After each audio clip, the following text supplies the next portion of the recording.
Hey, welcome back to Lesson Next in Combat Broadsword.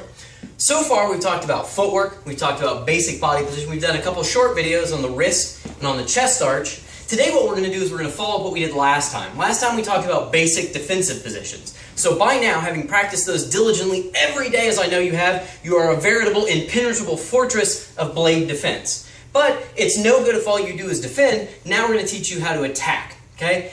Really, you should be in the mindset that anytime you intercept an attack, you should immediately return that attack. Because sword fighting is all about momentum.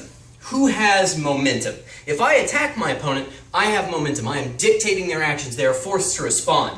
Conversely, if they attack me, I am forced to respond to them, but I don't want to be playing their game. So as soon as I stop that attack, I want to steal that momentum by returning an attack against them. Now, we want to do that with good taiji principles. So, what we're going to do is, if you remember from our defensive movements, we had a little bit of an absorb as we came into any of our defensive postures.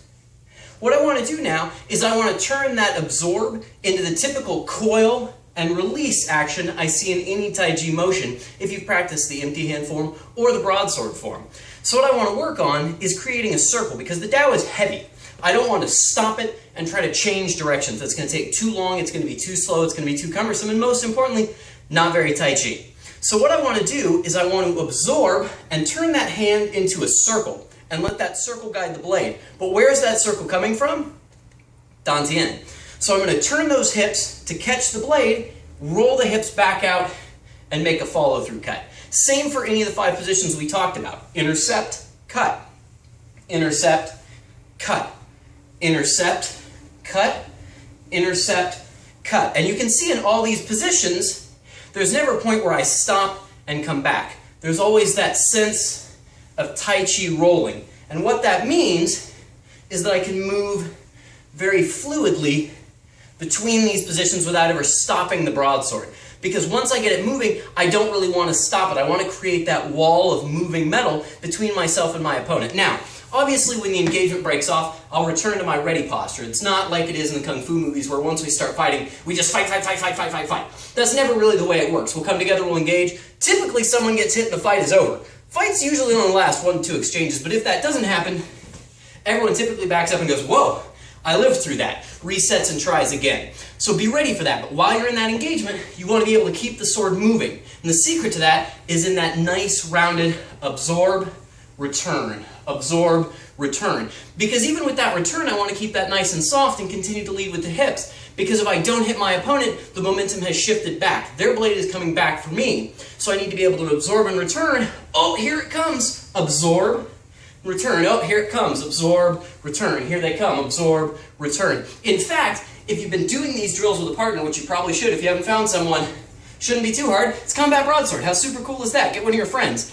This is an excellent drill. You just alternate attacks. The goal is not to hit your opponent, but to practice these defensive and rolling motions. You absorb, return, absorb, return, absorb, return. Each alternating cuts to different areas of the other's body, and practicing this rolling motion and trying to create that taiji fluidity.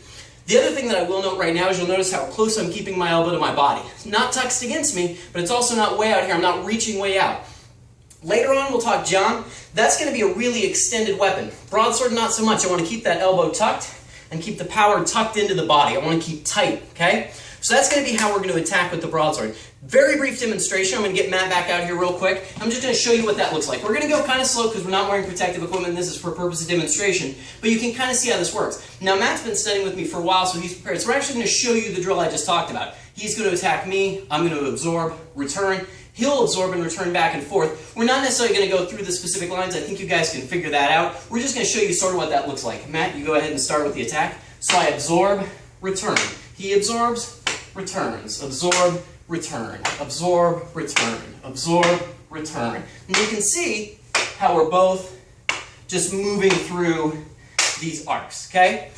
So what happened there is if you watch that, at no point did either of us stop, change direction, go. It was always a nice fluid circular motion. And those are the lines that you want to get used to. There's one other thing that I will point out that you have to be careful of, and it's something that we sometimes talk about. We say blades have gravity.